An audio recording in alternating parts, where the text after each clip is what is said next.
Ekoiz elkartea eta Bermeoko ingurumen saia elkarlanean saio teoriko didaktiko eta praktikoak burutzen dabiltza Bermeoko ikastetxeetan.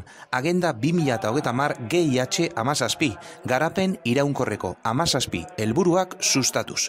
Garapen jasangarriaren garrantziaz ari dira saio hauetan. Lehenengo saioa San Francisco ikastetxean izan da 100 ikaslerekin. Bertoko basoa eta 1000 koloreko basoa izan dute saioaren ardatz eta beste arlo batzuk ere jorratu dituzte. Bertoko basoa, baserria, bertoko janaria eta energia berriztagarriak landu dituzte eta landuko dituzte Bermeon beste ikastetxe batzuetan.